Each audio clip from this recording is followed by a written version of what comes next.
1000 সাহাবীকে রাসূল রিক্রুট করলেন। 1 লক্ষ রোমান সৈন্য, তদানীন্তন পৃথিবীর সুপার পাওয়ার, সজ্জিত অস্ত্র সজ্জিত বাহিনী চলে এসেছে তারা মুতার প্রান্তরে। রাসূল 3000 তৈরি করলো, ওদিকে 1 লাখ আর এদিকে কয় হাজার। হুজুর নিজে এই জিহাদে যাননি, রাসূলে পাক বললেন এই জিহাদের ময়দানে সেনাপতির দায়িত্ব পালন করবে আমার পালক পুত্র যায়েদ। কোথায় তুমি? যায়েদ দাঁড়িয়ে গেলেন। 2 নম্বরে এই জিহাদের সেনাপতির দায়িত্ব পালন করবে আমার চাচাতো ভাই জাফর বিন আবি তালেব। কোথায়? দাঁড়িয়ে গেলেন তিনি। 3 নম্বরে দায়িত্ব পালন করবে আমার সাহাবী আব্দুল্লাহ বিন রাওয়াহা। কোথায় তুমি? তিনিও দাঁড়িয়ে গেলেন। রাসূল তাদেরকে বললেন যে তোমরা চলে যাও, তোমাদের ঘরে গিয়ে বিবি বাল বাচ্চা মা বাপের কাছ থেকে সালাম করে আসো। আমার বন্ধুগণ, জিহাদের ময়দানে সেনাপতি কয়জন লাগে?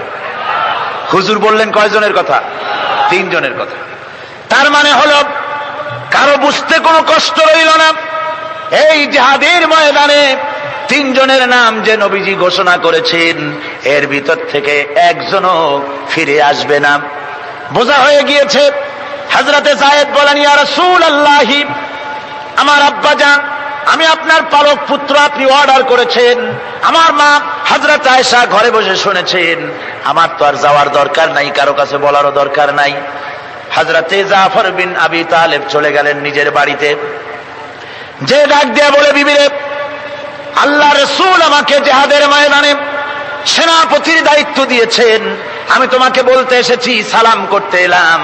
তোমার সঙ্গে একসঙ্গে দীর্ঘদিন আমি ছিলাম, কোনো হক তোমার আদায় করতে হয়তো পারি নাই, হয়তো জুলুম করেছি, অথবা আমার দ্বারা তোমার অধিকার নষ্ট হয়েছে। কিছু যদি কোনো ভুল ত্রুটি হয়ে থাকে আল্লাহর রাস্তে আমারে মাফ করে দিও। বিবি বলে, প্রাণের স্বামী, রাসূলুল্লাহ আপনাকে জিহাদের ময়দানের জন্য নির্বাচিত করেছেন, আমি আপনাকে ফিরে থাকতে বলতে পারবো না। সুতরাং আমি আল্লাহর দরবারে দোয়া করি। স্ত্রী হাত তুলে বলেন, রব্বুল আলামিন, আমার প্রাণের স্বামী জাফরকে জিহাদের ময়দান থেকে গাজী বানায়া আমার ঘরের ভিতরে তুমি তাকে দয়া করে ফিরাইয়া দিও। হযরতে জাফর তরবারির উল্টা পিঠ দিয়া স্ত্রীর হাতের উপরে মৃদু আঘাত করলেন আর বললেন, বিবিরে, উল্টা দোয়া করো না, উল্টা দোয়া তোমার আল্লাহর দরবারে কবুল হবে না। যেহেতু নবীজি আমার নাম 2 নম্বরে ঘোষণা করেছেন, আমার আগেও একজন আছে, পরেও আর একজন আছে। ও বিবি, নির্ঘাত ওই মুতার প্রান্তরে আমি শহীদ হয়ে যাব, জনমের মতো দেখা করতে আসলাম, এই জীবনে তোমার সাথে আমার আর দেখা হবে না। আমার বন্ধুগণ, হযরতে জাফরের স্ত্রী কাঁদতেছেন, বিবি বাচ্চাগুলা কান্দে। হযরতে জাফর বলেন, বিবিরে, এই বাচ্চাগুলি রেখে গেলাম, যেই রাস্তায় আমি জীবন দিতে যাচ্ছি এই রাস্তায় আমার ছেলেগুলোকে তুমি তৈরি করবে। সালাম করে তিনি চললেন। বিবি কাঁটা কবুতরের মতো জমিনে ছটফট করতেছে, কাঁদতেছি, আর পিছনে পিছনে ছোট্ট ছোট্ট ছেলে মেয়েগুলি আব্বা আব্বা বলে চিৎকার মেরে দৌড়াতেছি। হযরতে জাফর একবারও পিছনের দিকে তাকায় দেখলেন না কারা কান্দে। হযরতে আব্দুল্লাহ বিন রাওয়াহা তিনি চলে গেলেন বাড়িতে। হযরতে আব্দুল্লাহ বিন রাওয়াহা বাড়িতে গিয়ে, সেই রাত্র ছিল তার বাসর সজ্জা, ফুল সজ্জার রাত ছিল, নতুন বিবাহ করেছেন। বাড়িতে গিয়া শোনেন বিবি কোরআনে কারীম তেলাওয়াত করতেছেন। হযরতে আব্দুল্লাহ বলেন রুমের বাইরে দাঁড়িয়ে, বিবিরে, আমি তোমার স্বামী আব্দুল্লাহ এসেছি, আমার সালাম নাও, কোরআন পড়া একটু বন্ধ করো। রাসূলুল্লাহ আমাকে জিহাদের সেনাপতি বানিয়েছেন, আমি জিহাদে যেতেছি, নতুন বিবাহ হলো, কোনো হক তোমার আদায় করতে পারি নাই, তুমি আমাকে মাফ করে দিও, আল্লাহর রাস্তে আমার উপর কোনো দাবি রেখো না। বিবি বলে, প্রাণের স্বামী, কোনোদিন আপনাকে দেখি নাই, কোন রকম একটু দেখেছি, আর আমি মদিনার এক সুন্দরী মেয়ে, আপনি আমাকে ভালো করে দেখলেন না। আমার প্রাণের স্বামী, একবার আপনি ঘরে আসেন। স্বামী বলে, ওগো স্ত্রী, ঘরের ভিতরে আমি যাব না, ঘরের ভিতরে গেলে বলে তোমাকে দেখলে আমার মনের ভিতরে প্রেম ডাকবে, তোমার প্রতি আমার ভালোবাসা জন্মাবে, আমি ঘরের ভিতরে ঢুকতে চাই না। স্ত্রী বলে, প্রাণের স্বামী, ঘরের ভিতরে যদি আসেন, আল্লাহর কসম আমি কোনো প্রেম নিবেদন করব না, আমি শুধু প্রাণ ভরে আপনার চেহারাটা একটিবার চেহারাটা একটা বার আমি শুধু দেখে রাখতে চাই, যাতে করে কিয়ামতের দিন লক্ষ কোটি কোটি মানুষের ভেতরে আপনাকে আমি স্বামী বলে যেন চিনে নিতে পারি। হযরত আব্দুল্লাহ বলেন, ওগো স্ত্রী, যদি এই ইরাদা তোমার হয় আর যদি তুমি ধৈর্য ধারণ করে থাকতে পারো, তাহলে কিয়ামতের দিন আল্লাহ রাব্বুল আলামিন আমি যার জন্য জান দিতে যেতেছি ওই মাবুদ মেহেরবান জান্নাতের ভেতরে তোমাকে আমাকে স্বামী স্ত্রী হিসাবে পরিচয় করাইয়া দিবেন। 3000 সৈন্য নিয়ে সাহাবায়ে কেরাম আর এই সেনাপতি সব চললেন। মুতার প্রান্তরে লড়াই হলো। এই লড়াইয়ের ময়দানে হযরতে যায়েদ অনেকগুলি কাফির সৈন্যকে জাহান্নামে পাঠিয়ে দিয়ে তিনি নিজেও শহীদ হয়ে গেলেন। এবার জাফর হাতে তরবারি আর এক হাতে ঝান্ডা নিয়ে এগোচ্ছেন সামনের দিকে। কাফেরেরা হযরত জাফরকে ঘিরে ফেলে দিল। আমার বন্ধুগণ, কাফেরেরা ঘিরে ধরে তরবারির আঘাত করলো জাফরের ডান হাতে। ডান হাত কেটে ঝুলে পড়লো। হযরতে জাফর এবার বাম হাতে তরবারি উঁচু করে ধরেছেন। এবার বাম হাতে কোপ দিল ওরা। এই কাটা দুইটা হাত দিয়ে বুকের সাথে হযরতে জাফর ইসলামের পতাকাটাকে জড়াইয়া ধরলেন। পাশের সাহাবীকে ডেকে বলেন, ও রাসূলুল্লাহর সাহাবী শোনো, আল্লাহর নবীকে আমার সালাম বলে দিও আর শোনায়া দিও, জীবনের শেষ মুহূর্ত পর্যন্ত ইসলামের পতাকা উঁচু করে রেখেছিলাম, মাটিতে পড়তে দেই নাই। আমার মনে হয় আমি এখন শহীদ হয়ে যাব, যেহেতু আমি এখন আমার নাকের ভিতরে আল্লাহর জান্নাতের সুঘ্রাণ পেতেছি।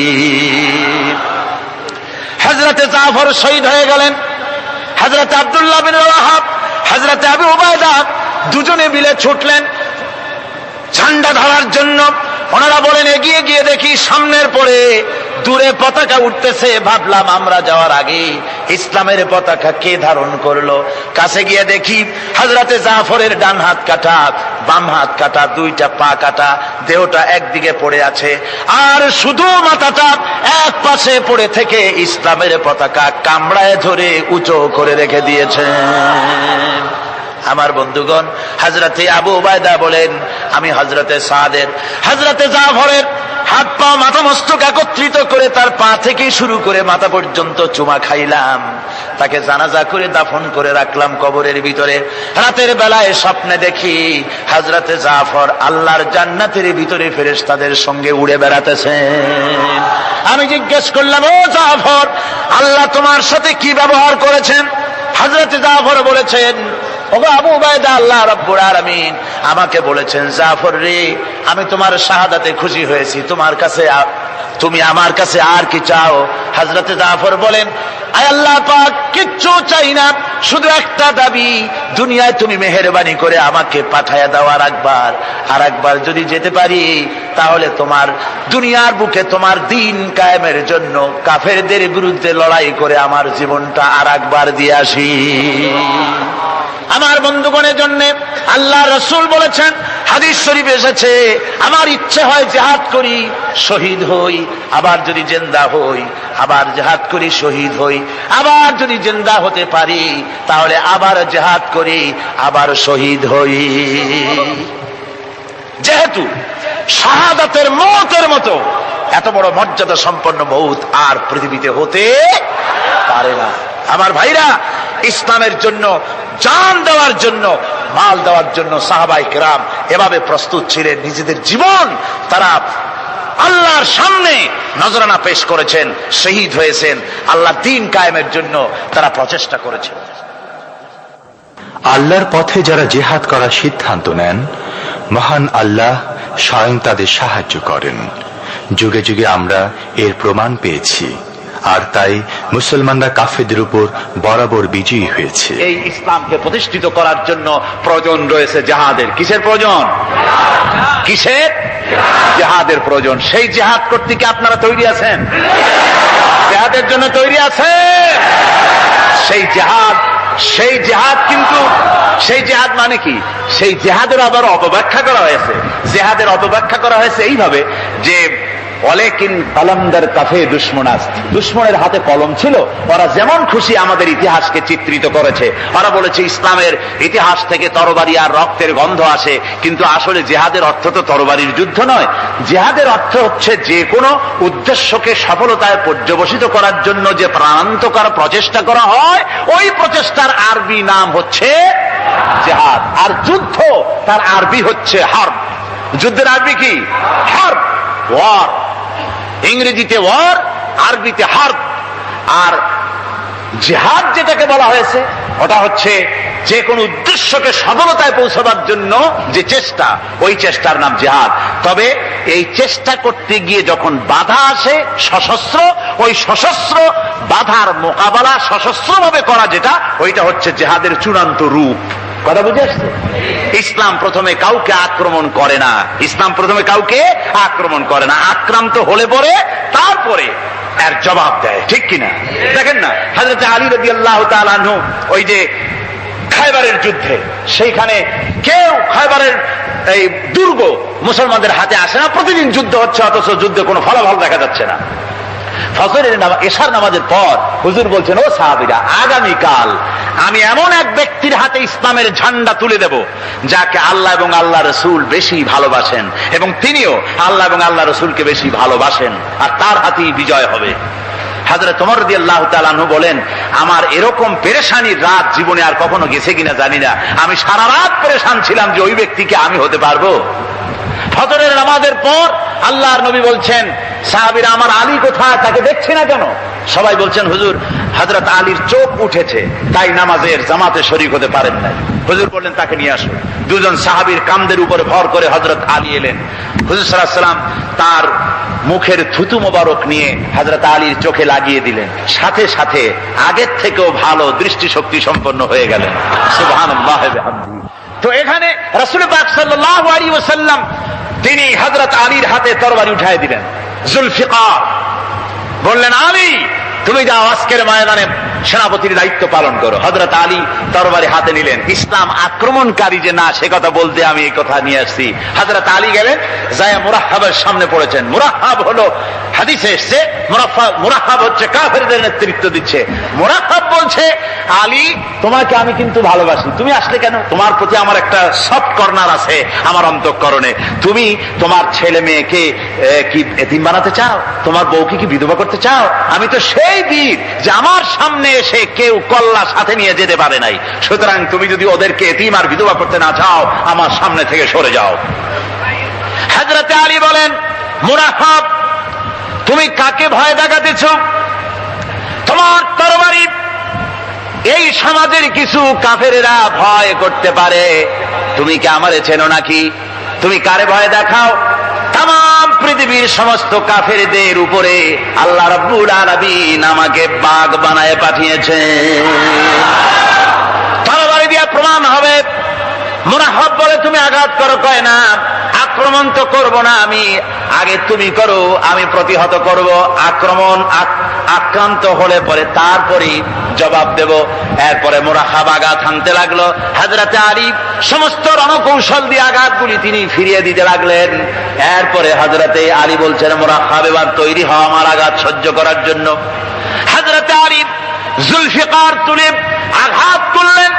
এক আঘাতেই দেখা গেল মুরাহহাবের মাথা থেকে শুরু করে শরীর টুকরা হয়ে গিয়া হযরত আলীর তরবারির মুঠা পর্যন্ত মাটির ভিতরে গেড়ে গিয়েছে।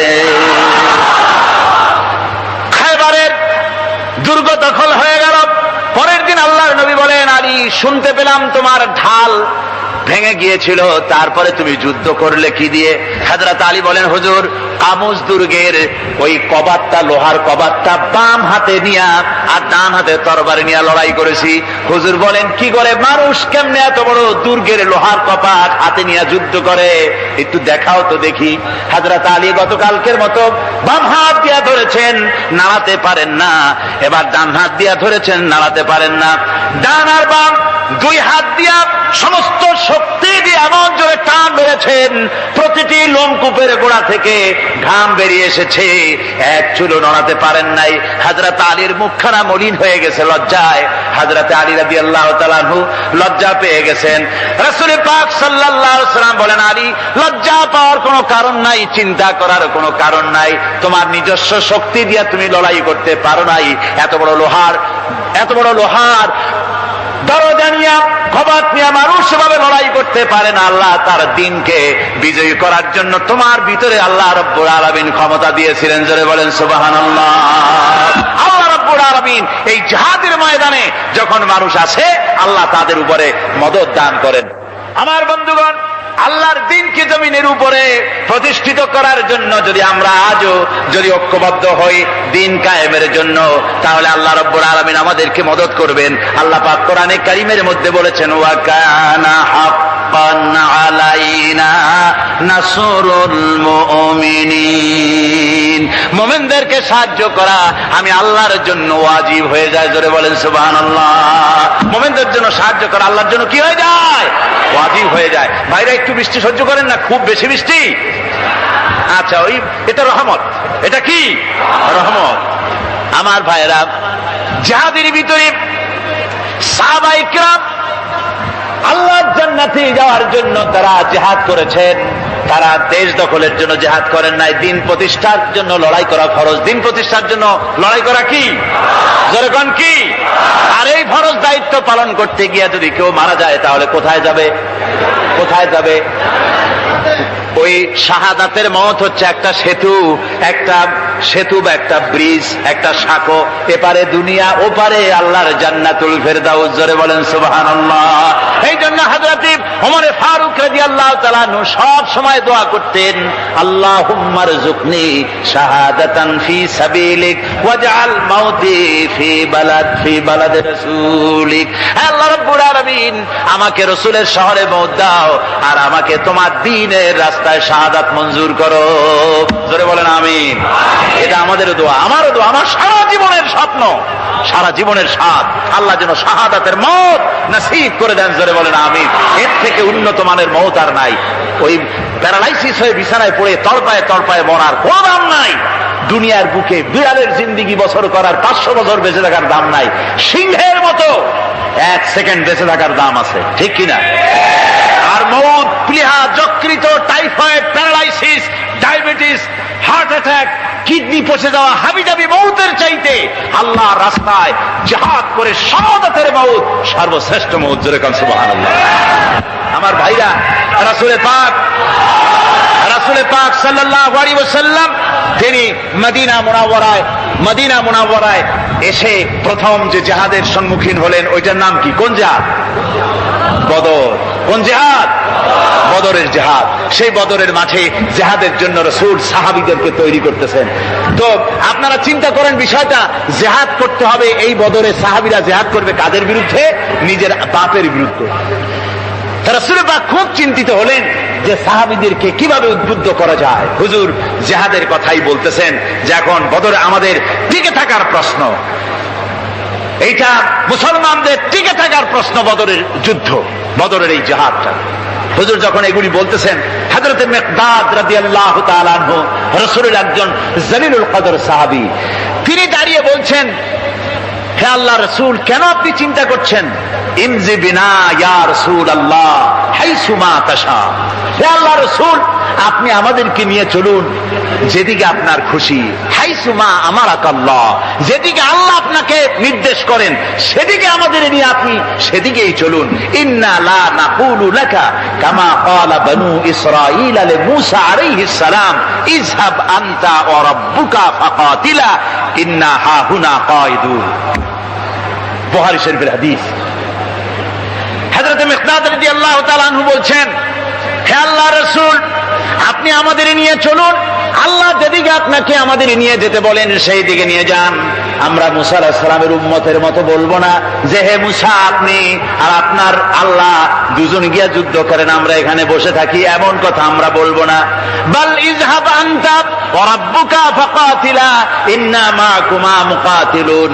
ও নবী, বরং আমরা বলবো আপনি চলুন আমাদের নিয়ে, আপনি এবং আপনার আল্লাহ চলুন জিহাদের ময়দানে, আমরা আপনার সঙ্গে জিহাদ করব, লড়াই করব সেই পর্যন্ত মা দামাত মিন্না মা দামাত আইনুম মিন্না তাতাররাফ, যতক্ষণ পর্যন্ত আমাদের একটা চক্ষুর পলক পড়ে, যতক্ষণ পর্যন্ত একটা চোখের পাতা নড়ে, ততক্ষণ পর্যন্ত আমরা কাফেরদের বিরুদ্ধে লড়ব।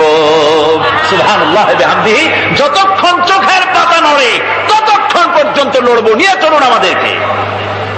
হুজুর খুব খুশি হলেন। আহারে, রাসূল পাক সাল্লাল্লাহু আলাইহি ওয়াসাল্লাম দারুণ ভাবে খুশি হয়ে গেলেন।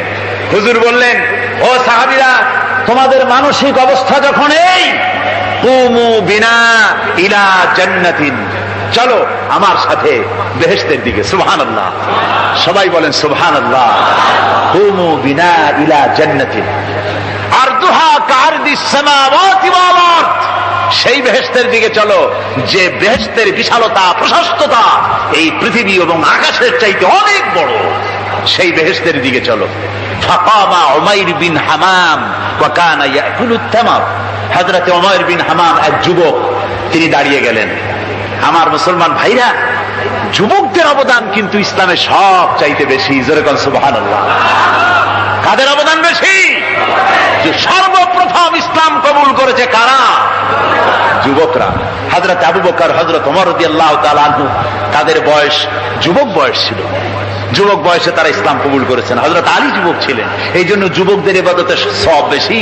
রাসূল পাক বলেছেন, কিয়ামতের ময়দানে যেদিন কোন ছায়া থাকবে না, আরশে আজিমের নিচে 7 শ্রেণীর লোকেরা ছায়া পাবে। তার মধ্যে এক শ্রেণী হচ্ছে ওয়াশাবুন নাশা ফি ইবাদাতিল্লাহ, ওই যুবকেরা যারা নাকি রাত গুজরান করে, রাত কাটায় আল্লাহর ইবাদতে, রাত জাগে আল্লাহর ইবাদত করে। জোরে বল সুবহানাল্লাহ। বুড়োদের 100 বার আল্লাহ বলা আর এক যুবকের একবার আল্লাহ বলা, বৃদ্ধের সারা সপ্তাহ তাহাজ্জুদ পড়া আর যুবকের এক রাতের তাহাজ্জুদ পড়া মনে হয় তার থেকেও বেশি। কল সুবহানাল্লাহ। তাই বলে বৃদ্ধ যারা, তারা কিন্তু হতাশ হবেন না। ওই যৌবনকাল আপনিও পেরিয়ে এসছেন, ঠিক না? সুতরাং যুবকদের অবদান বেশি। হযরত উমাইর বিন হামাম রাদিয়াল্লাহু তাআলা আনহু, তিনি দাঁড়িয়ে গেলেন। তার হাতে ছিল ওয়া কানা ইয়াকুলুত তামার, তিনি খোরমা খাচ্ছিলেন। হাতে ছিল কয়েকটা খোরমা। তিনি খোরমাগুলি হাতে নিয়ে দাঁড়িয়ে বলছেন ওয়া ক্বালা বাখবাখ, তিনি বলছেন বাখবাখ শব্দ, এটা হচ্ছে লুগাল মুহাল্লিয়া, অর্থাৎ আঞ্চলিক শব্দ। এর অর্থ হচ্ছে মা আযামাহু ওয়া মা আহসানাহু। কি আশ্চর্য, কি সুন্দর, কি বিরাট, কি সুন্দর কথা আপনি বললেন হে রাসূল। জান্নাতুন আরদুহা কারদিস সামাওয়াতি ওয়াল আরদ, এমন বেহেশত পাওয়া যাবে জিহাদ করলে যে বেহেশতের বিশালতা প্রশস্ততা এই বিশাল আকাশের চাইতে, জমিনের চাইতে বেশি। ওয়াল্লাহি লাউ কুনতু হাইয়ান হাত্তা আকুলাহুন্না, আমি যদি, ওয়াল্লাহি আল্লাহর কসম, আমি যদি এই খোরমাগুলো যদি খাইতে থাকি, ইন্নাহা লা হায়াতুন তাবিলা, তাহলে তো এটা অনেক লম্বা হায়াত লাগবে। এই খোরমাগুলি খাইতে অনেক সময় লাগবে, বেহেশতে যাইতে দেরি হয়ে যাবে। সুতরাং এই খোরমা তো আর খাওয়া যাবে না। ফারামা বিহিন্না, হাতের খোরমাগুলি সব ফেলে দিয়ে জিহাদের ময়দানে লাফায় পড়লেন। অনেকগুলি কাফেরকে জাহান্নামের খাতে উতরায় দিয়া হযরত ওমর নিজেও শাহাদাত বরণ করলেন। জিহাদের শেষে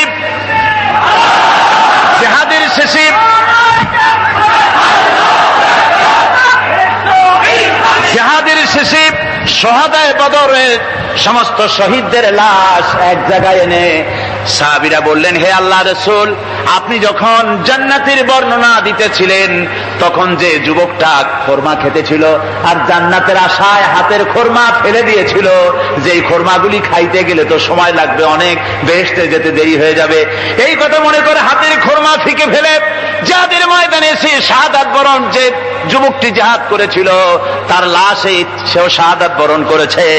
রাসূল পাক হযরত ওমরের চেহারার দিকে লক্ষ্য করে তার দিকে অঙ্গুলি সংকেত করে হুজুর বলছেন, ইন্নাকা মিন আহলিহা।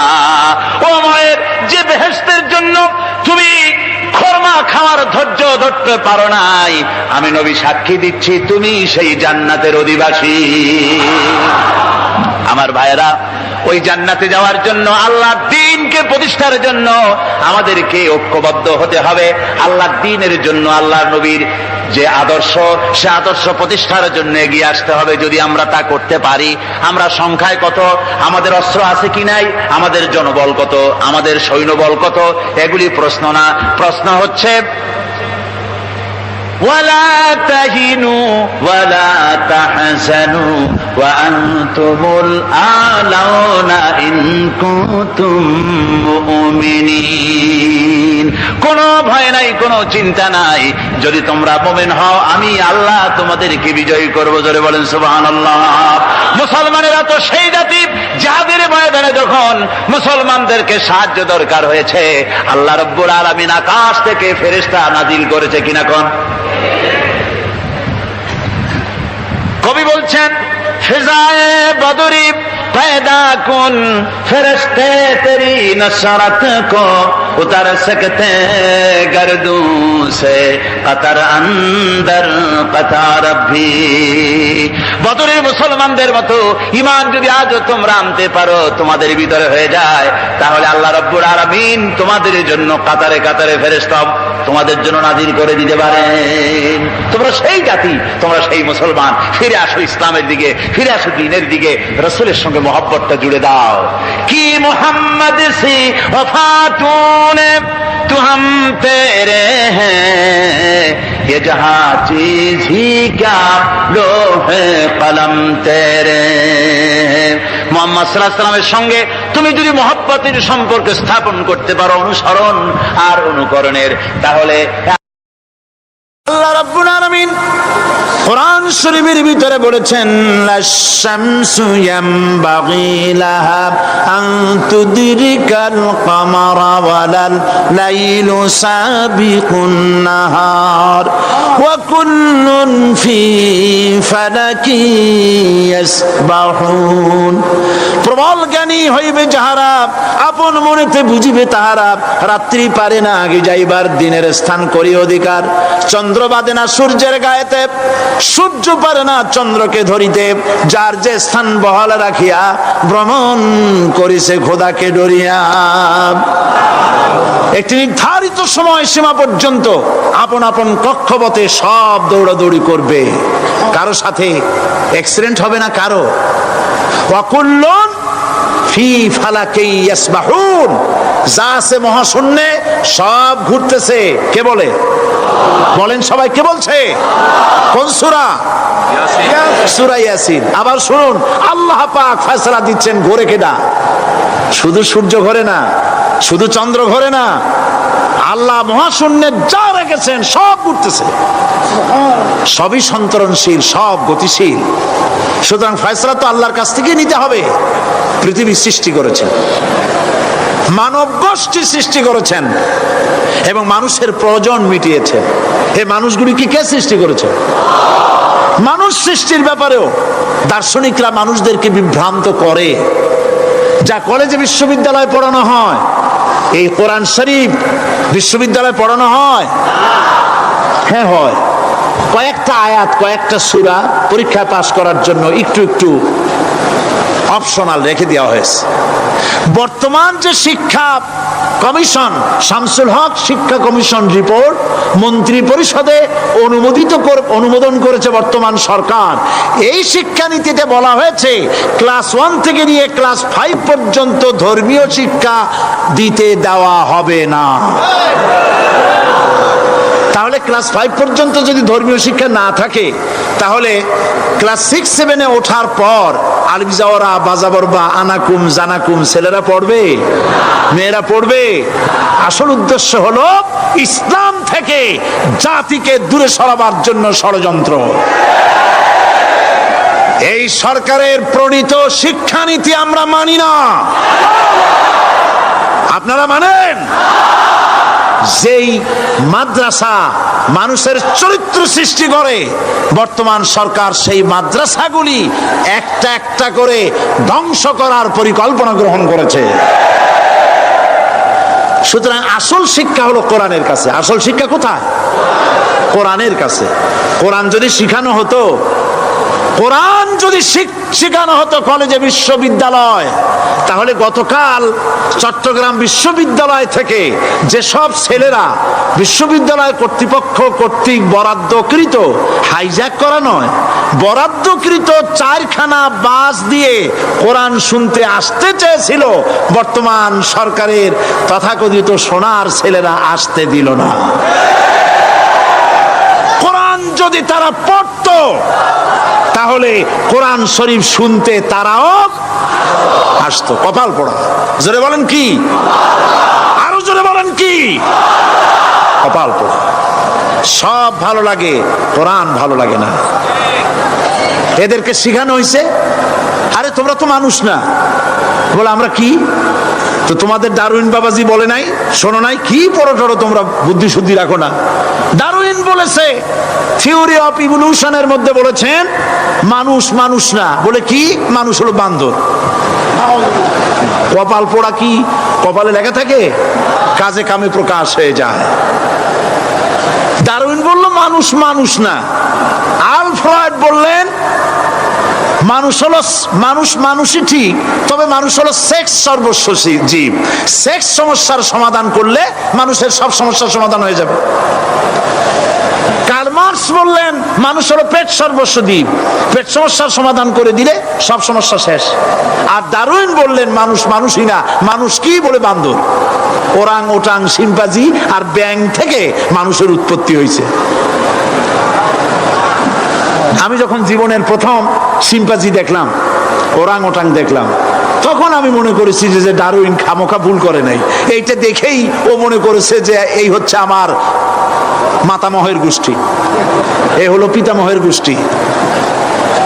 আপনারা একটু মাথা কাটায় চিন্তা করেন, মানুষ যদি বান্দর থেকে হবে, আজও বানর ফরেস্ট এরিয়া আছে কিনা বাংলাদেশে? চিল্লায় বলেন আছে কিনা?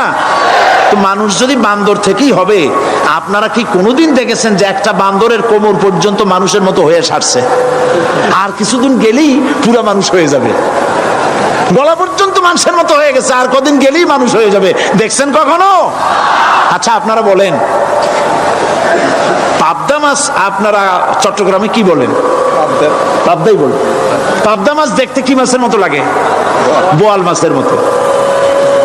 কোন পাগলে কি বলছে কথা যে বোয়ালের পূর্বপুরুষ পাবদা? পাবদাগুলি পুটি টুটি খাইয়া খাইয়া আস্তে আস্তে বোয়াল হয়ে গেছে, এ কথা কেউ বলে? আচ্ছা, শোলের যে ছোট সাইজ, শোল মাছ, গজাল মাছ, এর যে ছোট্ট সাইজ ভর্তা করে খায়, শুটকি বানায় খায়, ওগুলোর কি বলে? টাকি মাছ। এই টাকি মাছ দেখতে শোল মাছের মতো। কেউ পাগলকে আজ পর্যন্ত বলেছে যে শোল মাছের পূর্বপুরুষ টাকি, টাকিগুলা সার মার খাইয়া আস্তে আস্তে শৌলে পরিণত হয়ে গেছে? কেউ বলেছে কখনো? ডারউইন কয় বোতল খাইয়া যে এই মতবাদ লিখছে আল্লাহই ভালো জানে। যে বান্দরের থেকে মানুষ আবিষ্কার হয়েছে, নাউজুবিল্লাহ। এগুলি পড়ানো হয় কলেজে বিশ্ববিদ্যালয়, তাই আমাদের সোনার ছেলেরা বান্দরামি করে। ওদের যদি পড়ানো হইতো তোমরা বান্দরের গোষ্ঠী নও, তোমরা মানুষ। মর্যাদা কার বেশি, বান্দরের না মানুষের?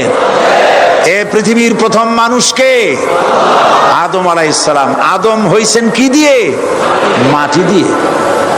আল্লাহ রাব্বুল আলামিন যিনি মানুষ সৃষ্টি করেছেন, তিনি কোরআন শরীফের ভিতরে বলে দিয়েছেন।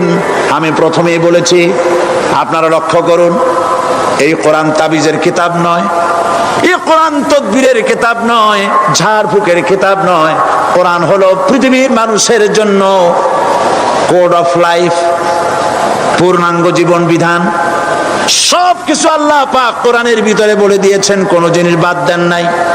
আপনি আমি কেমনে সৃষ্টি হয়েছে আল্লাহ পাক কোরআনের ভিতরে বলেছেন, ইন্না খালাকনাকুম মিন তুরাবিন সুম্মা মিন নুতফাতিন সুম্মা মিন আলাকাতিন সুম্মা মিন মুদগা। নিষ্প্রাণ মাটি দিয়ে তোমাকে উৎপন্ন করা হয়েছে, নিষ্প্রাণ মাটি উপাদান দিয়ে তোমাকে তৈরি করা হলো। মায়ের পেটের ভিতরে এক ফোঁটা নাপাক পানি জমাট রক্তে পরিণত হয়ে গেল।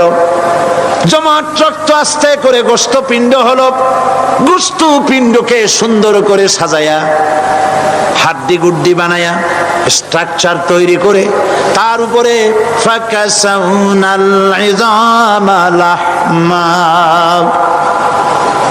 চামড়া দিয়ে গোস্ত দিয়া সাজায়া সুন্দর করে বানালাম। আল্লাহর পরিচয় শুনুন।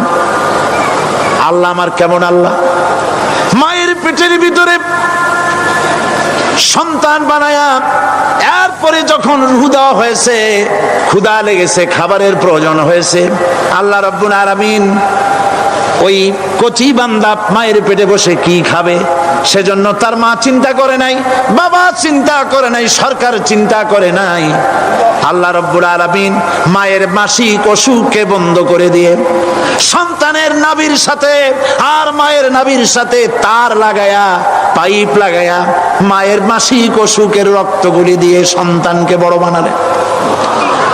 মুখ দিয়া এই রক্ত পান করালেন না, মুখটাকে পবিত্র রেখে দিলেন যাতে করে পৃথিবীতে আসার পর ওই মুখ দিয়া আল্লাহ রাব্বুল আলামিনের জিকির করতে পারো। সন্তান মায়ের ভিতরে, পেটের ভিতরে বড় হলো। আল্লাহ রাব্বুল আলামিন বলেন, মাস দিন যখন পুরা হয়ে গেল, সুম্মা নুখরিজুকুম তিফলা, বাচ্চার আকারে পৃথিবীতে নিয়ে আসলাম। এখন খাবা কি? পৃথিবীতে যখন বাচ্চা এলো তখন তার পেটের সাথে যে সংযোগ ছিল মায়ের নাভির সাথে আর সন্তানের নাভির সাথে, সেই সংযোগ তার আর কি থাকলো? কি করা হলো? কেটে দেওয়া হলো। লক্ষ্য করুন, খাবারের জন্য একটি মাত্র পাইপ আল্লাহ লাগাইছিলেন, পৃথিবীতে সন্তান আসার সঙ্গে সঙ্গে পাইপটা কেটে দেওয়া হলো। এবার কি খাবে? আল্লাহ রাব্বুল আলামিন মায়ের বুক থেকে সন্তানের জন্য এবার সিঙ্গেল সিগন্যাল, তার জন্য সিঙ্গেল কোন লাইন যেটা ছিল কেটে দিয়া মায়ের বুক থেকে সন্তানের জন্য ডাবল লাইন আল্লাহ চালু করে দিলেন। এমন দুধ বানায় দিলেন যা শুধু খাবার নয়, শুধু ফ্রি ফুড ভ্যালু নয়। এই দুধের ভিতরে ক্যালসিয়াম, এর মধ্যে ভিটামিন, এর মধ্যে আয়রন, এর মধ্যে মেডিসিন। দুনিয়ার এই সন্তান ছিল ফি কারারিম মাকিন, সুরক্ষিত জায়গার ভিতরে ছিল। কোনো পলিউশন সেখানে যেতে পারতো না, রোগের জার্ম সেখানে যেতে পারতো না। দুনিয়ায় এলো দূষিত আবহাওয়ার ভিতরে। এই সন্তানকে এখনই অ্যান্টিবায়োটিক খাওয়ালে পরে অসুবিধা হবে। আল্লাহ রাব্বুল আলামিন মায়ের দুধের ভিতরে ঔষধ দিয়া রোগের প্রতিষেধক বানায়া দিলেন। এ হলো আমার আল্লাহ। এ আমার কে? আল্লাহ। জোরে বলেন আল্লাহ। আল্লাহ। আল্লাহ রাব্বুল আলামিন মায়ের দুধ দিয়ে সন্তানকে বড় করলেন আর শোনায় দিলেন, খবরদার এই মায়ের সাথে, এই বাপের সাথে নাফরমানি করবি না। মা বাপের জন্য আমার কাছে দোয়া করবে, রব্বির হামহুমা কামা রব্বায়ানি সগীরা। সবাই পড়েন আমার সাথে, রব্বির হামহুমা কামা রব্বায়ানি সগীরা। আল্লাহ পাক শিখাই দিলেন, বান্দারে আমার কাছে দোয়া করায় আল্লাহ, আমার মা বাপ আমাকে ছোটবেলায় যেভাবে স্নেহের কোলে লালন পালন করেছে, এইভাবে আমার মা বাপ তোমার রহমতের কোলে লালন পালন করো। মনে থাকবে ভাইরা? বলেন মনে থাকবে? প্রত্যেক নামাজের পরে মা বাবার জন্য দোয়া করবেন, বেঁচে থাকুক আর মরে যাক, দোয়া করবেনই। মনে থাকবে? রব্বির হামহুমা কামা রব্বায়ানি সগীরা। আবার পড়েন, রব্বির হামহুমা কামা রব্বায়ানি সগীরা। আল্লাহ পাক মায়ের মর্যাদা এত বাড়াইছেন। সাহাবী প্রশ্ন করেছে, ইয়া রাসূলুল্লাহ খেদমত করব কার? হুজুর বলেন, তোমার মায়ের, তারপরে কার? তোমার মায়ের, তারপরে কার? তোমার মায়ের, তারপরে কার? তোমার পিতার। বাপের চাইতে মায়ের মর্যাদা আল্লাহ 3 গুণ বাড়াইয়া দিলেন, 3 গুণ বৃদ্ধি করে দিলেন। হাদিস হাদিস শরীফে এসেছে হযরত আবী হুরায়রা রাদিয়াল্লাহু তাআলা আনহু রাসূলের কাছে এসে রাতের বেলায় কাঁদতেছিলেন। হুজুর প্রশ্ন করলেন, আবু হুরায়রা কাঁদো কেন? হযরত আবু হুরায়রা বলছেন, হুজুর মা আমাকে মেরেছে। তিনি প্রশ্ন করলেন, আচ্ছা মা তোমার মারলো কেন? তুমি কি কোনো বেয়াদবি করছো? তিনি বললেন না। তবে মারলো কেন? হযরত আবু হুরায়রা বলেন, ইয়া রাসূলুল্লাহ, আপনার খেদমত থেকে বাড়ি ফিরতে আমার দেরি হয়ে গিয়েছিল। গভীর রাত্রে যখন বাড়ি গেছি, মা আমাকে প্রশ্ন করলেন, বাবা দেরি হলো কেন, কোথায় ছিলি? তাম পৃথিবীর মানুষ যেই কদম মোবারক চুমু দিতে পারলে ধন্য হয়ে যায়, সেই আখিরি জামানার পয়গম্বর নবী মুহাম্মদ রাসূলুল্লাহ সাল্লাল্লাহু আলাইহি সাল্লামের দরবার থেকে আসতে আমার দেরি হয়ে গেছে। ইয়া রাসূলুল্লাহ, আমার মা আপনার নাম শুনে তার গা জ্বলে উঠল। তিনি কাফের, মুশরিকা। আপনার নাম শুনে অগ্নি শর্মা হয়ে আমাকে ধরে পিটানো আরম্ভ করলেন আর বললেন, আবু হুরায়রা, হয় মুহাম্মদ সাল্লাল্লাহু আলাইহি সাল্লামের বাড়ি ছাড়বি, নইলে আমার বাড়ি ছাড়বি, কি করবি বল? মার খেতে খেতে আমি বললাম, মা তোমার গায়ে যত শক্তি আছে আমারে মারো, তোমার বাড়ি শুদ্ধ, তাম দুনিয়াটা ছেড়ে দিতে পারি, মুহাম্মদ রাসূলুল্লাহর কদম মোবারক ছেড়ে দিতে পারি না। হুজুর আমার মা গলা ধাক্কা মেরে আমাকে বের করে দিয়েছেন। হুজুর বলছেন, আবু হুরায়রা, মা তোমাকে মেরেছে আর আমার কাছে নালিশ করছো, আমি তোমার মায়ের কোনো বিচার করতে পারবো না। সুবহানাল্লাহ, এত বড় পাওয়ারফুল নবী, শানওয়ালা, ইজ্জতওয়ালি, বরকতওয়ালি, এত বড় নবী বলছেন মা মেরেছে, আমার করার কিচ্ছু নাই। সুবহানাল্লাহ। তোমার মা মুশরিকা হোক আর যাই হোক, তোমার মা। সুবহানাল্লাহ বলেন। আমার বন্ধুগণ, হযরত আবু হুরায়রা বলেন, ইয়া রাসূলুল্লাহ, মায়ের বিরুদ্ধে কোনো অভিযোগ নিয়ে আমি আপনার কাছে আসি নাই। হুজুর বললেন, কেন আসছো বলো খুলে? আবু হুরায়রা বলেন, হুজুর আমি জানি আপনি আল্লাহর দরবারে যদি কোনো ব্যাপারে হাত তোলেন আল্লাহ মঞ্জুর করে ফেলেন। আপনি দয়া করে আমার মার জন্য দোয়া করেন, আল্লাহ যেন হেদায়েত দিয়ে দেন। আমার নবীজি দুখানে হাত উত্তোলন করলেন, বললেন, আল্লাহুম্মা ইহদি উম্মা আবি হুরায়রা, আয় আল্লাহ আমি দোয়া করতেছি আবু হুরায়রার মাকে হেদায়েত নসিব করো। হুজুর হাত তুলে মোনাজাত করছেন, আবু হুরায়রা দৌড় দিলেন বাড়ির দিকে। কয়েকজন সাহাবী হযরত আবু হুরায়রার জামা টেনে ধরেছে, এই ভদ্রলোক দৌড়ায় কেন? এত শান্ত মানুষ, কখনো গরম হয়ে কারো সঙ্গে কথা বলে না, এই মানুষটা দৌড়ায় কেন? কোনো বিপদ হইল নাকি? জামা টেনে ধরে বলে, আবু হুরায়রা দৌড়াও কেন? হযরত আবু হুরায়রা বলেন, জামা ছেড়ে দাও, কোনো বিপদ আমার হয় নাই, আমি দৌড়াইয়া বাড়ি যাই দেখতে চাই। আমি দৌড়াইয়া আগে বাড়ি যেতে পারলাম না, আমার নবীর দোয়া আগে আমার বাড়ি চলে গেছে, আমি এটা দেখতে চাই। হযরত আবু হুরায়রা দৌড়াতে দৌড়াতে বাড়ি চলে গেছেন। দরজায় নক করলেন, ভেতর থেকে আওয়াজ এলো, কে? তিনি বললেন, আমি আবু হুরায়রা, মা দরজা খুলে দাও, আমি তোমার সন্তান। মা বললেন, বাবা অপেক্ষা করো, দরজা খুলতেছে। হযরত আবু হুরায়রা বলেন, মায়ের গলার আওয়াজের ভেতরে কুফরিত কর্কশতা পেলাম না, মায়ের গলার আওয়াজের ভেতরে তাওহীদের নরমিয়াত পেলাম।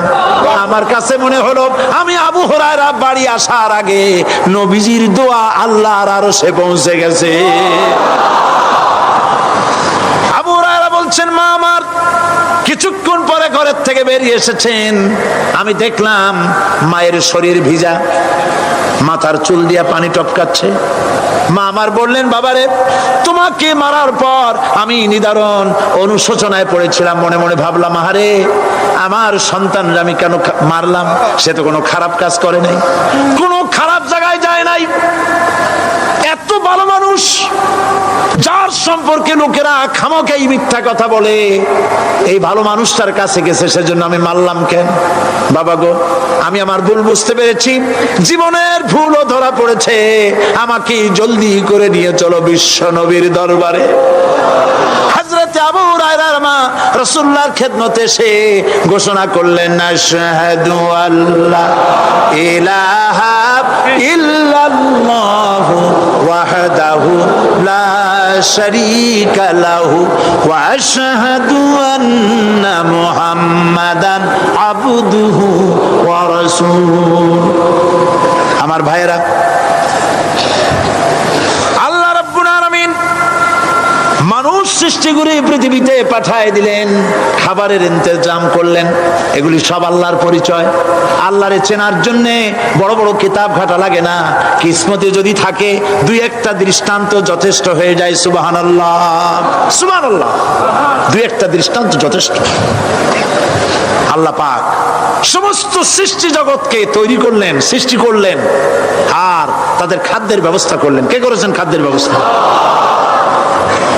খাদ্য দেন আল্লাহ। কিন্তু অহংকারী যারা, তারা বলে দেশের বাম্পার ফলনের জন্য সমস্ত কৃতিত্ব সরকারের। বলেন আস্তাগফিরুল্লাহ, বলেন নাউজুবিল্লাহ। এদের একজন বলছিল 3 বছর কিছু দিবার পারুম না।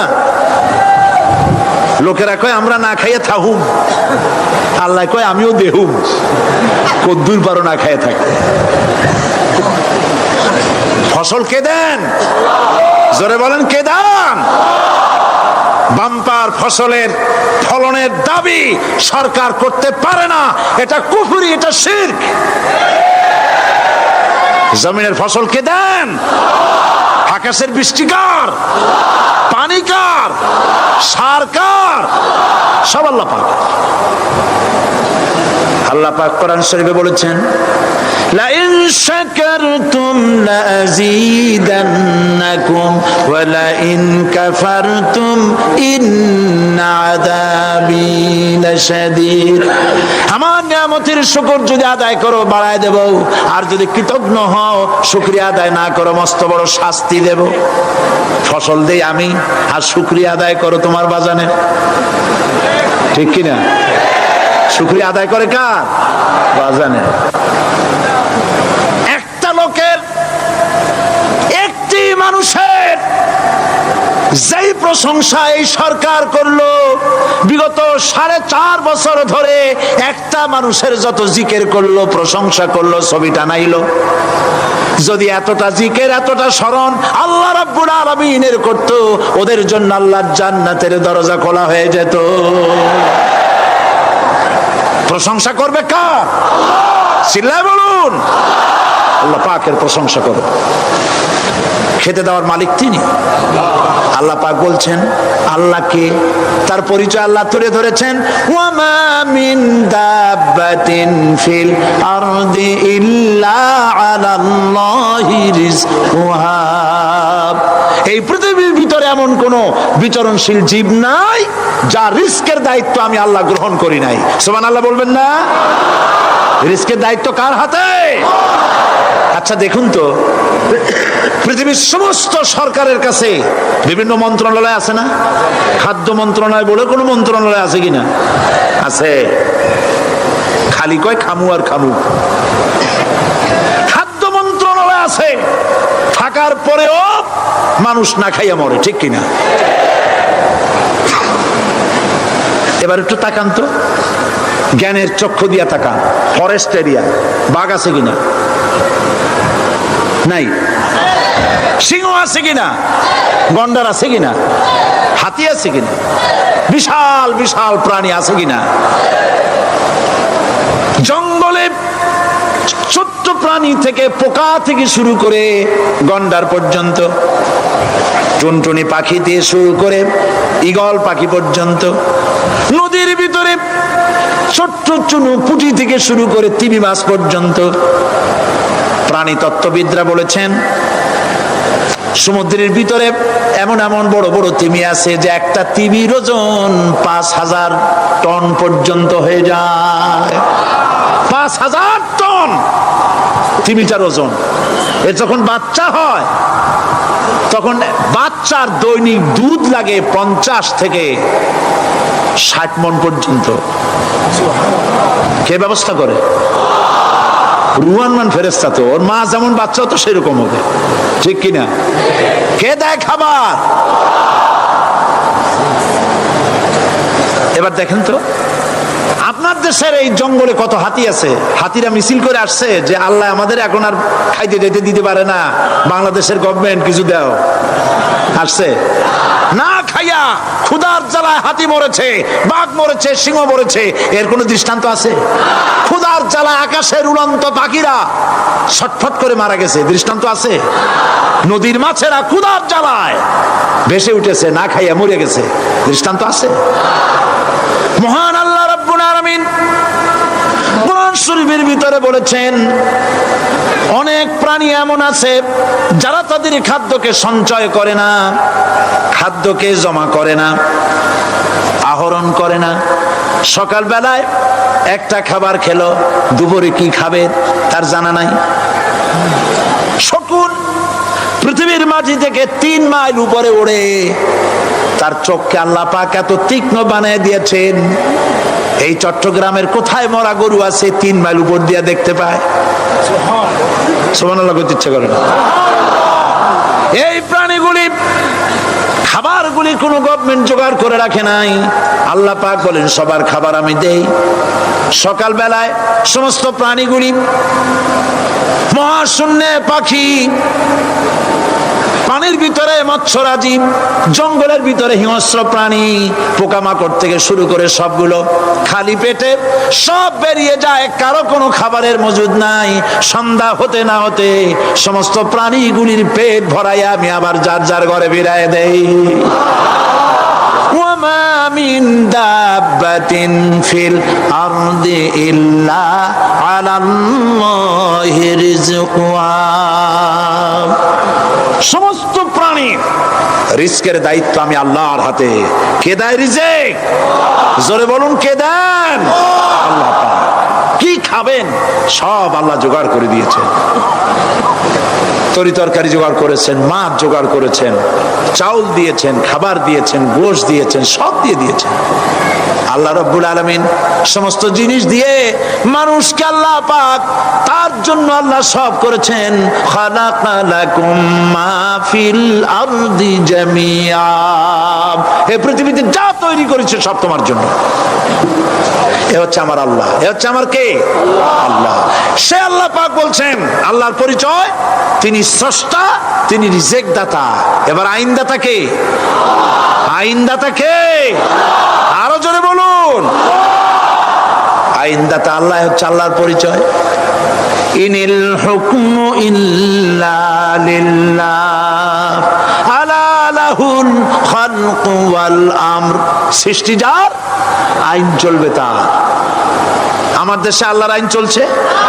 আমাদের দেশের কল কারখানা, ক্ষেত খামার, অফিস আদালত আল্লাহর আইন অনুযায়ী চলে? চলে না। বরং আল্লাহর আইনকে মুছে ফেলার জন্য, নিজেদের আইন সৃষ্টি করার জন্য প্রচেষ্টা চালানো হচ্ছে। আল্লাহর আইন মানুষের জন্য সব থেকে বেশি উপযোগী, কারণ সৃষ্টি করেছেন কে? বলেন, কে করেছেন? আল্লাহ। প্রত্যেকটি মেশিন আপনি যা কিনবেন, রেডিও হোক, টিভি হোক, যে কোনো যন্ত্র হোক, গাড়ি হোক, তার সাথে একটা লিটারেচার, একটা বই তার সঙ্গে দিয়ে দেওয়া হয়। ওই বইয়ের মধ্যে লেখা থাকে এটা কিভাবে চালানো হবে, অপারেট করা হবে, তার সিস্টেম লেখা থাকে। আপনার ইচ্ছা মতো চালাইলে হবে না। এই মানব গোষ্ঠীকে সৃষ্টি করেছেন। এখন আপনি যদি আপনার আইন মতো চালান, তা কি চলবে? চলবে না। আপনি আপনার আইন মতো চালাচ্ছেন, ভালোভাবে চলতেছে? চলতেছে না।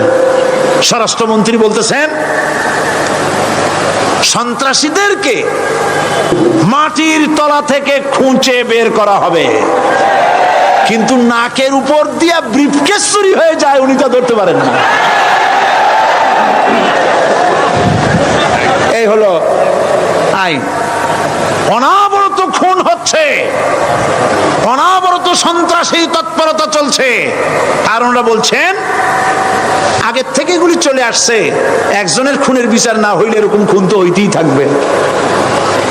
তাহলে খুনকে, হত্যাকে, সন্ত্রাসকে সরকার জাস্টিফাইড করছেন। নাউযুবিল্লাহি মিন যালিক। এই জন্য আইন হতে হবে আল্লাহর। আইন হতে হবে কার? চিল্লায় বলেন, আল্লাহ পাকের আইন হতে হবে। আমি একদিন পার্লামেন্টে বলেছিলাম, দেশের নেতা নেত্রীরা বারবার হজ করতে যান, উমরা করতে যান, সেখান থেকে আসার সময় কি আনেন? আতর, পাথর, সুরমা আর খুরমা, এই কিছু নিয়ে আসলেন। কিন্তু আমি বলেছি, আপনারা কি কিছু চোখে দেখেন না?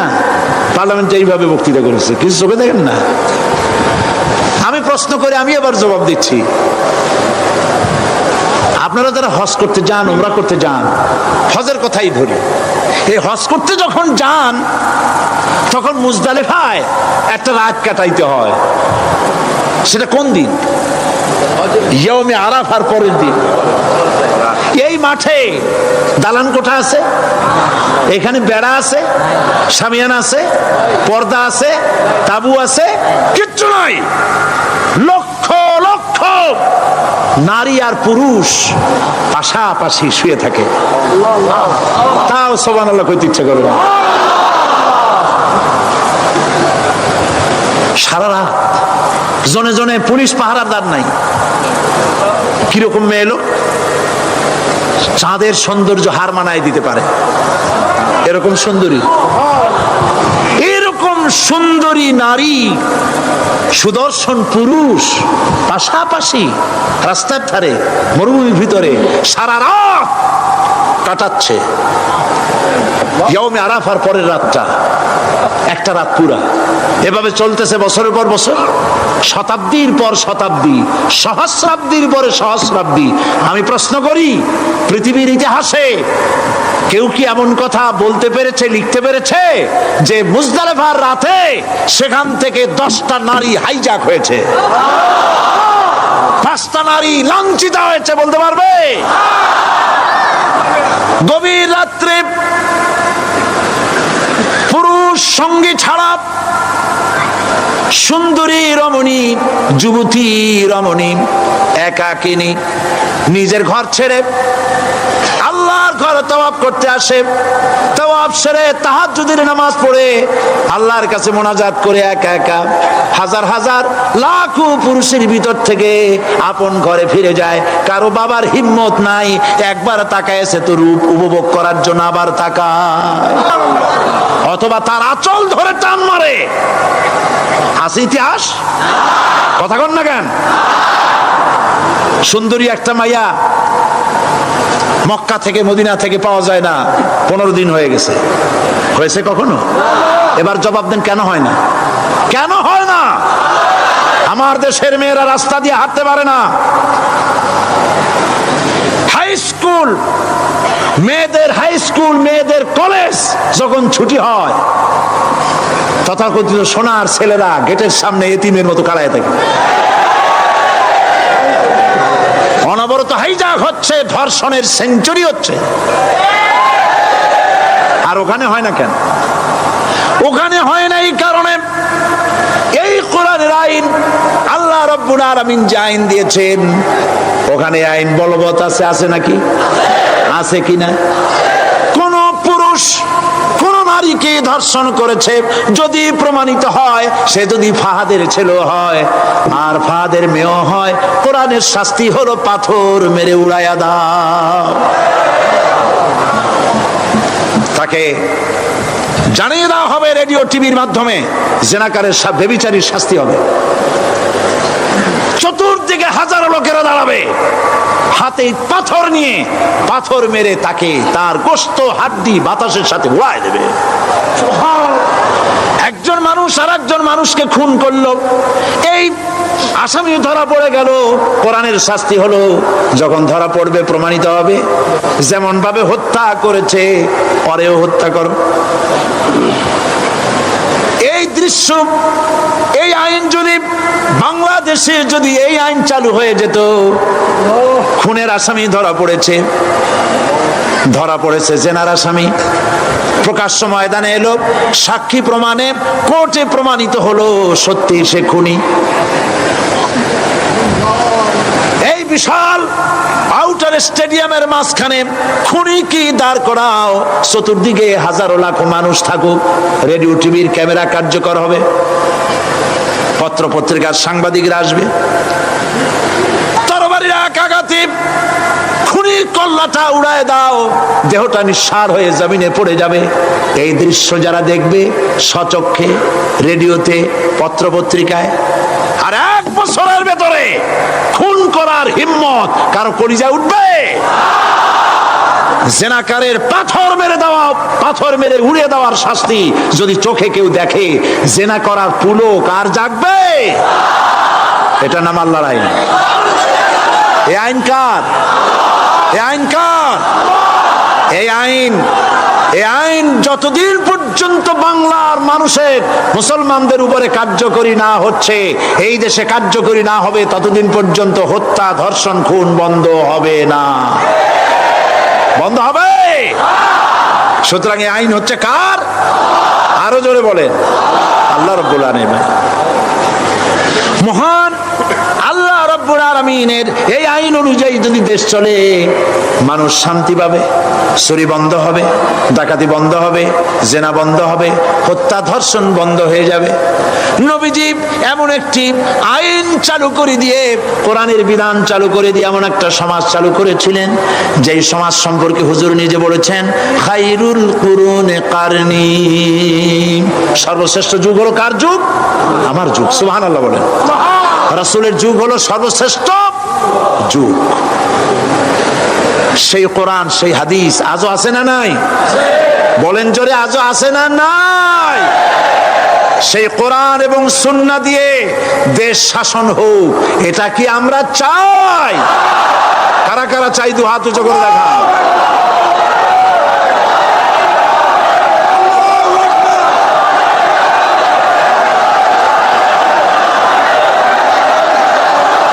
আরে ভাই, আপনারা দাঁড়ায় গেলেন কেন? বসেন বসেন। আমি তো একটা স্লোগান দিতে বললাম। হাত দেখতে চাইছি আমি, মাথা দেখতে চাই নাই। এই সুযোগে কোমরটা সোজা করে নিলেন। আচ্ছা বসেন, আর মহব্বতের সাথে জিকির করেন, লা ইলাহা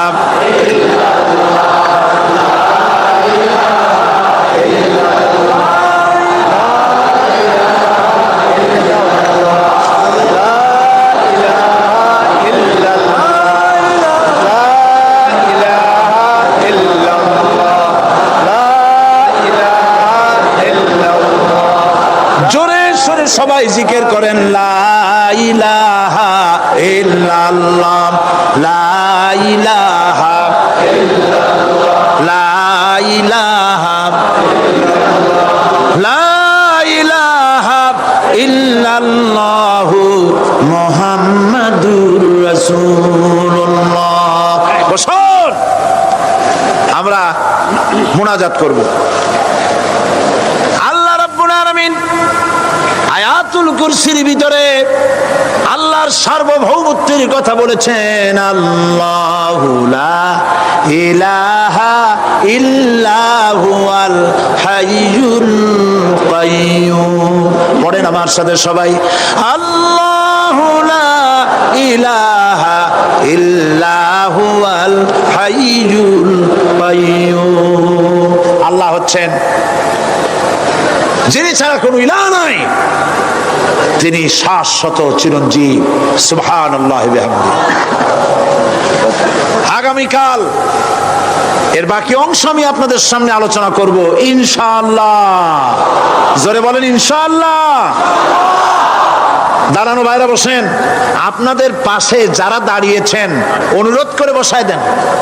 বলেন যে আর 5টা মিনিট বসেন, আল্লাহর রাস্তায় হাইটেন না।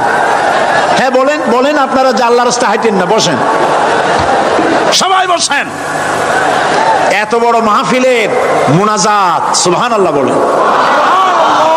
চট্টগ্রামের ইতিহাসের শ্রেষ্ঠ মাহফিল, চিল্লায় বলেন সুবহানাল্লাহ। গোটা বিশ্বের কোরআনের শ্রেষ্ঠ মাহফিল, বলেন সুবহানাল্লাহ। যারা বলেন আলহামদুলিল্লাহ।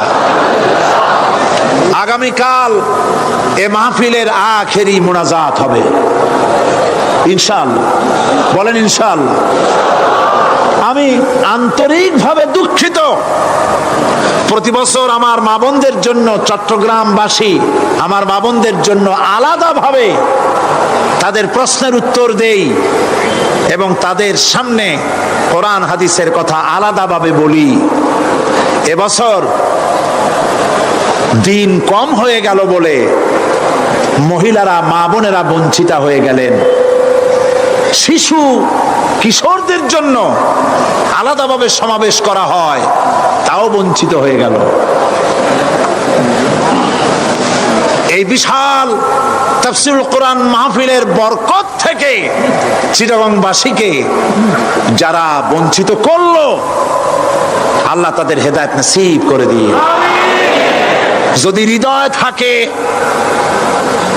যদি হৃদয় বলে কিছু থাকে, বিবেক বলে যদি কিছু থাকে, আর শরীর যদি মুসলমানের পিওর রক্ত থাকে, তাহলে বাড়ি বসে অনুশোচনা করা উচিত, চোখের পানি ফেলানো উচিত ওই সব লোকের যারা এই বরকতপূর্ণ মাহফিলকে বাধা দিয়েছে।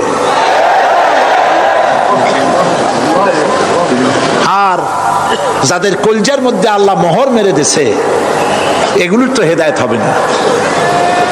যাদেরকে আল্লাহ পাক তৈরি করেছেন জাহান্নামের জন্য, ওদের কাছে মাহফিল অসহ্য, সহ্যই হবে না। নাউজুবিল্লাহ বলেন। চট্টগ্রামবাসীর জন্য তাফসীরুল কোরআন মাহফিল নিয়ামত। এই নিয়ামত কিয়ামত পর্যন্ত আল্লাহ টিকায় রাখুন, বলি আমি। আগামীকালের আখেরি মোনাজাতে সমস্ত মুসলমান চতুর্দিক থেকে আল্লাহ পাকের নারা লাগাতে লাগাতে আসবেন। আল্লাহু আকবার, নারায়ে তাকবীর। গোটা চট্টগ্রাম, গোটা চিটাগং শহর আগামীকাল কোরআনের মিছিলের শহর হবে ইনশাআল্লাহ।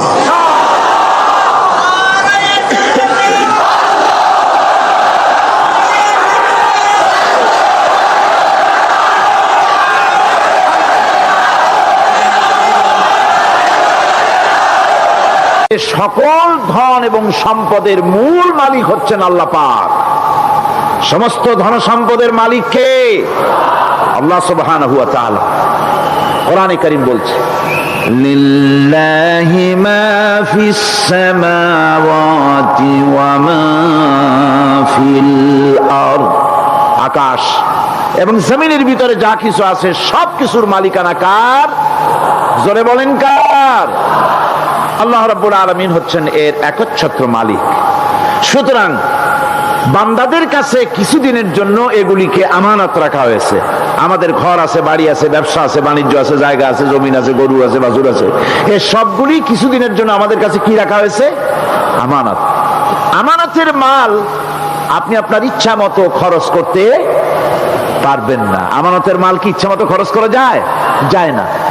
আমানতের মালকে খরচ করতে হলে মূল মালিকের ইচ্ছা অনুযায়ী খরচ করতে হবে। মূল মালিককে আল্লাহ রাব্বুল আলামিন বলছেন, ইন্নাল্লাহা ইশতারা মিনাল মুমিনিনা আনফুসাহুম ওয়া আমওয়ালাহুম বিআন্না লাহুমুল জান্নাহ। আমি আমার মুমিনের জান এবং মালকে খরিদ করে নিয়েছি, বিনিময় জান্নাত দিয়ে দিয়েছি। তোমার কাছে যে জান আছে, মাল আছে, এটা তোমার নয়, এটা আমার আমানত তোমার কাছে। সুতরাং এই আমানত খরচ করতে হবে মূল মালিকের ইচ্ছা অনুযায়ী। সমাজের এক শ্রেণীর লোক প্রচুর বিত্তের মালিক হবে, সমাজের এক শ্রেণীর লোক প্রচুর বিত্ত এবং সম্পদের মালিক হয়ে ভোগ বিলাসের আনন্দের স্রোতে ভেসে যেতে থাকবে, নিজেকে ভাসিয়ে দেবে। আর এক শ্রেণীর লোক অনাহারে অর্ধাহারে কষ্ট করবে। এ বিধান ইসলামের নয়। কেউ থাকবে 10 তলায় আর কেউ থাকবে গাছতলায়, কেউ খাবে পোলাও, কোরমা, বিরিয়ানি, আর কারো কিসমতে মরিচ পোড়াও হবে না। এ বিধান আল্লাহর নয়। ইসলামের বিধান হচ্ছে এই যে আল্লাহ যে সব সম্পদ মানুষকে দান করেছেন, এই সম্পদের ভিতরে বিত্তহীনদের অধিকার রাখা হয়েছে। বিত্তহীন যারা গরিব, যাদের কিছু নাই, তারা আপনার করুণার পাত্র নয়। কি বলেন, তারা কি ধনীদের করুণার পাত্র? কোরআনে কারিমে আল্লাহ বলেন, ওয়াল্লাযীনা ফী আমওয়ালিহিম হাক্কুন লিস-সাইলি ওয়াল মাহরুম। ধনীদের সম্পদের ভেতরে গরিবদের, বিত্তহীনদের অধিকার রয়েছে, সে অধিকার আদায় করে দাও। দান করা এমনি দিয়ে দেওয়া এক জিনিস, গরিবদেরকে, বিত্তহীনদেরকে ইসলাম করুণার পাত্র বানায় নাই, বলেছে অধিকার। অধিকারটা বড় মজবুত কথা, এ কথার লোড আছে, ওয়েট আছে। আপনার আমার সম্পদের, অর্থাৎ যাদের বিত্ত আছে, বিত্ত সম্পদওয়ালা সম্পদশালী লোকেদের সম্পদের ভেতরে গরিবদের অধিকার রয়ে গেছে, সে অধিকার আদায় করতে হবে। ইসলাম সকল মানুষের দারিদ্র্য দূর করে বেঁচে থাকার মৌলিক অধিকার প্রতিষ্ঠিত করেছে।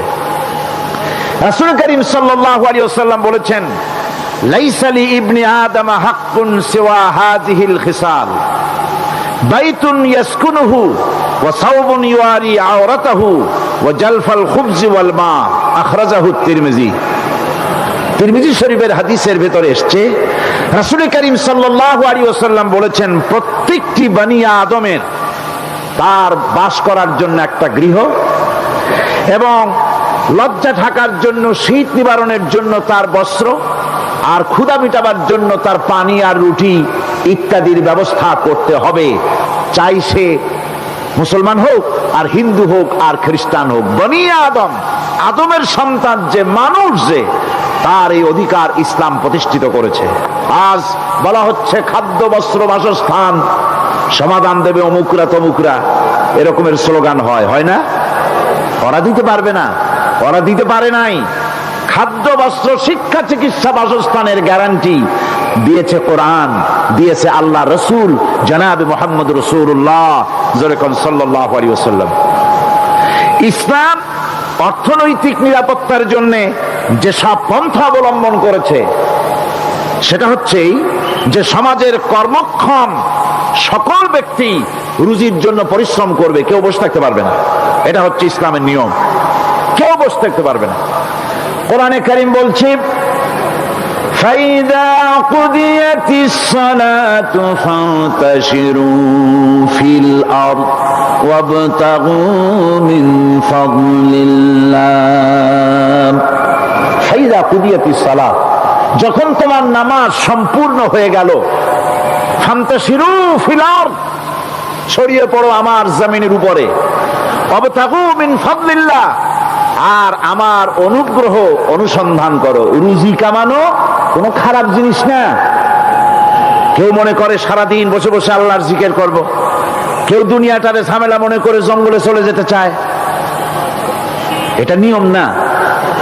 আপনি বসে থাকতে পারবেন না, আপনাকে কাজ করতে হবে। রুজি কামাই করাটাকে কোরআনে কারিমে এতটা সম্মান দিয়েছে, যেটাকে ফদলুল্লাহ বলা হয়েছে। ফদলুল্লাহ, এটা আল্লাহর অনুগ্রহ, সুবহানাল্লাহ বলেন। এটাকে ফদলুল্লাহ বলা হয়েছে, এটা জিনাতুল্লাহ বলা হয়েছে।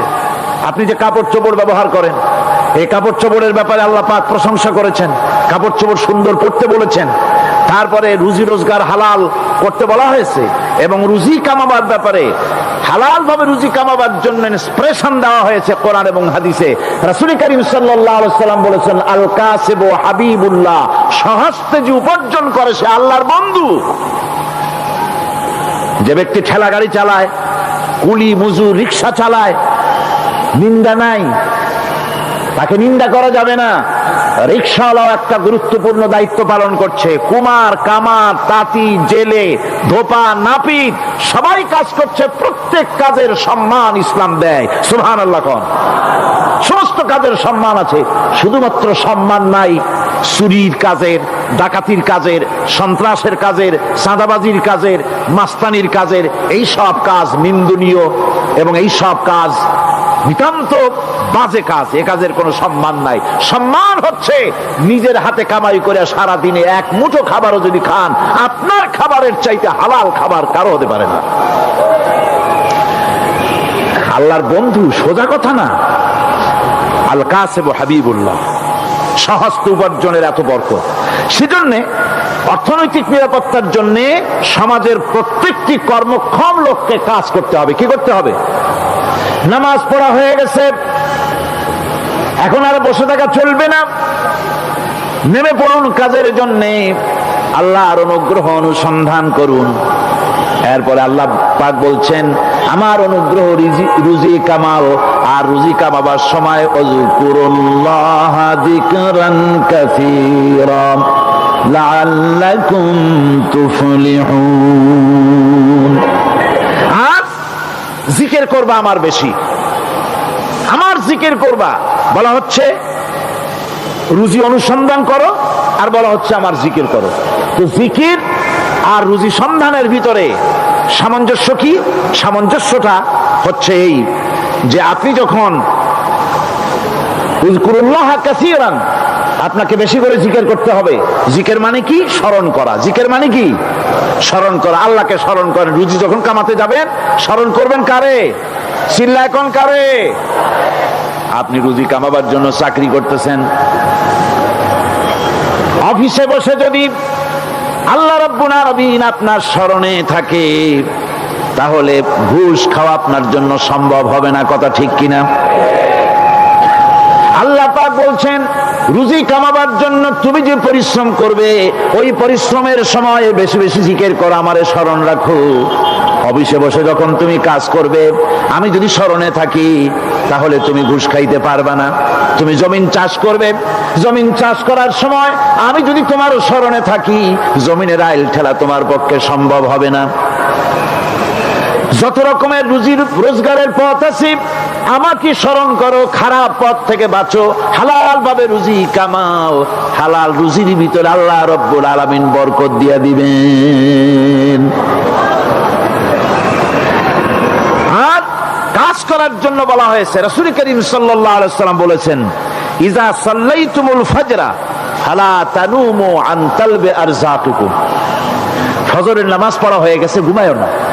আমাদের একটা আম অভ্যাস হয়ে গেছে ফজরের নামাজ পড়ে ঘুমানো। হাদিস শরীফে বলা হচ্ছে, ফজরের নামাজ পড়া হয়ে গেছে, ঘুমায়ও না। রুজি তালাশ করো, রিজিক তালাশ করো, নিজের সাহায্য করো, অন্যকে সাহায্য করো, নিজের সংসারের জন্য কাজ করো, অন্যের জন্যও করো। হালাল ভাবে রুজি কামাই করে বউকে একটা ব্লাউজ কিনে দিয়েছেন, একটা শাড়ি কিনে দিয়েছেন, বাচ্চাকে ক্লাসের বই কিনে দিয়েছেন, বাজার থেকে মাছ তরিতরকারি কিনে। অক্ষম ব্যক্তিদেরকে সহযোগিতা করবে, যারা নাকি উপার্জন করতে পারে না, ওই জাতীয় লোকদেরকে তারা সহযোগিতা করবে। ওয়াকফুলু গানিয়ুহুম ফাকিরাহুম, সেই সমাজের যারা নাকি সামর্থ্যবান, তারা রোজগার করবে এবং গরিবদেরকে সহযোগিতা করবে। আল্লাহর নবী বলেছেন, সে ব্যক্তি মুমিন নয়, সে ব্যক্তি মুমিন নয়, সেই ব্যক্তি মুমিন নয়। সাহাবায়ে কিরাম হতচকিত হয়ে উঠলেন, প্রশ্ন করলেন, নবীজি কোন ব্যক্তি মুমিন নয়? আল্লাহর নবী বলেন, যেই ব্যক্তি পেট পুরে আরাম করে ঘুমায় গেল, এ কথা জানার পর যে তার প্রতিবেশী না খেয়ে শুয়ে আছে, ক্ষুধার যন্ত্রণায় কাতরাচ্ছে, এ কথা জানার পরে যেই মুসলমান ব্যক্তি আরাম করে পেট ভরে খেয়ে ঘুমায়, সে কখনো মুমিনের দাবি করতে পারে না, মুমিন হতে পারে না। কত বড় কথা! ইসলাম মানুষকে তাগিদ করেছে তার প্রতিবেশীর উপরে লক্ষ্য রাখার জন্য, তার প্রতিবেশীকে লক্ষ্য রাখার জন্য, গরিব মানুষের প্রতি লক্ষ্য রাখার জন্য। রাসূল করিম সাল্লাল্লাহু আলাইহি ওয়াসাল্লাম বলছেন, আইয়ু রাজুলিন মাতা দিয়ান বাইনা আগনিয়ায়ে ফাকাদ বারিয়াত মিনহুম জিম্মাতুল্লাহি ওয়া রাসূলুহু। আল্লাহর নবী বলেন, কোন ধনী ব্যক্তিদের মাঝে কোন গরিব প্রতিবেশী যদি না খেয়ে মারা যায়, তাহলে ওই এলাকার বিত্তশালী লোকদের সাথে আল্লাহর সমস্ত সম্পর্ক, রাসূলের সব সম্পর্ক ছিন্ন হয়ে যায়। কে বলতে পেরেছে এত বড় কথা? মানুষের অর্থনৈতিক নিরাপত্তার জন্য কত বড় কথা বলেছে ইসলাম, বলেছে বিশ্বনবী জনাবে মুহাম্মদ রাসূলুল্লাহ সাল্লাল্লাহু আলাইহি ওয়াসাল্লাম। আল্লাহ রাব্বুল আলামিন বলেন, ধনীদের হাতে যেন সম্পদগুলি পুঞ্জীভূত হয়ে না যায়, كي لا يكون دولة بين الأغنياء منكم তোমাদের ধনীদের হাতে যেন সম্পদগুলি, সমাজের সম্পদগুলি যেন পুঞ্জীভূত না হয়, সেগুলি বরং ছড়িয়ে আস্তে করে যেন সমস্ত গরিব যেন সাধারণের কাছে যেতে পারে, সে ব্যবস্থা করতে হবে। যাকাত প্রদানের মাধ্যমে ধনীদের কাছ থেকে নিয়ে গরিবদেরকে দিয়ে দিতে হবে। আর বুখারী শরীফের সারা ফাথুল বারীতে হাফেজ ইবনে হাজার আসকালানী রাহিমাহুল্লাহ তিনি বলেছেন, যাকাত যদি ধনীরা না দেয়, যদি কেউ দিতে বাধা দেয়, ফামানিমতানা উখিযাত বিহি কাহরাম, যদি যাকাত না দেয় জবরদস্তি করে যাকাত আদায় করে নিবে গভর্নমেন্ট। যাকাত দিতেই হবে। মুনকিরিন যাকাত, যারা যাকাত দিতে অস্বীকার করেছিল, হযরতে সিদ্দিক আকবর, হযরতে আবু বকর সিদ্দিক রাদিয়াল্লাহু তাআলা আনহু, তিনি তাদের সম্পর্কে বলেছিলেন, ওয়াল্লাহি লাউ কাতিলান্না মান ফাররাকা বাইনাস সালাতি ওয়াজ যাকাত, অবশ্যই আমি ওই সম্প্রদায়ের লোকের বিরুদ্ধে যুদ্ধ ঘোষণা করব যারা নামাজ আর যাকাতের মধ্যে পার্থক্য সূচিত করবে। যারা নামাজ তো পড়বে কিন্তু যাকাত দিবে না সরকারের কাছে, যাকাত আদায় করবে না, তাদের বিরুদ্ধে যুদ্ধ ঘোষণা করব। ইসলামী সরকার যদি প্রতিষ্ঠিত হয় তাহলে এই যাকাত আদায় করা হবে। যাকাত কেউ নিয়ে বসে থাকতে পারবে না, যাকাত আদায় করা হবে। আমাদের দেশে নিয়ম মাফিক যদি যাকাত আদায় করা হতো, এই দেশ যদি ইসলামী গভর্নমেন্ট হতো, আল্লাহ যেন দয়া করে দেন, কন্যা আমিন। আল্লাহ পাক যদি দয়া করে দেশটার ইসলামী রাষ্ট্র বানায় দেন, তাহলে যাকাত তো আদায় করে নেওয়া হবে। যাকাত দিতে আপনি বাধ্য, গরিব মানুষ থাকবে না। এখনো বাংলাদেশে নিয়ম মাফিক যদি যাকাত আদায় করা হয়, নিয়ম মাফিক মানে সোনার যাকাত, রূপার যাকাত, নগদ ক্যাশের যাকাত, ফসলের ওষুধ সঠিকভাবে যদি আদায় করা হয়, তো একেবারে কম করে হলেও 1000 কোটি টাকা যাকাতের টাকা কালেকশন হতে পারে। এটা কি কম কথা? 1000 কোটি টাকা, এই টাকা আদায় করা হচ্ছে না। এই টাকা আদায় না করার কারণে যে শূন্যতার সৃষ্টি হচ্ছে, এই ভ্যাকুয়ামকে পূর্ণ করার জন্য এগিয়ে এসেছে 7 সমুদ্র 13 নদীর উপর থেকে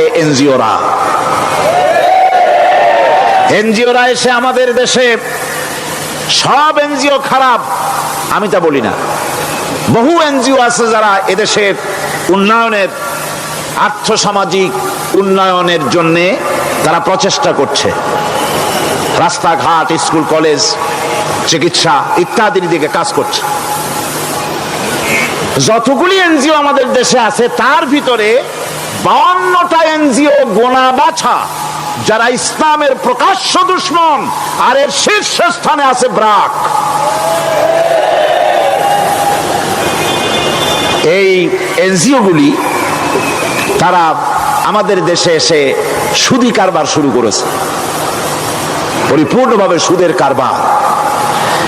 ব্যাংকের থেকে যদি আপনি লোন নেন তাহলে 15 or 17% ইন্টারেস্ট দিতে হবে। আর ওদের কাছ থেকে যে সুদ, যে টাকা নেওয়া হয়, সেই টাকায় গ্রামীণ ব্যাংক থেকে শুরু করে ব্রাড বলেন, কারিতাস বলেন, অক্সফাম বলেন, অ্যাডাপ বলেন, যেগুলি আছে এগুলি সুদ নেয় 30 থেকে 34% পর্যন্ত।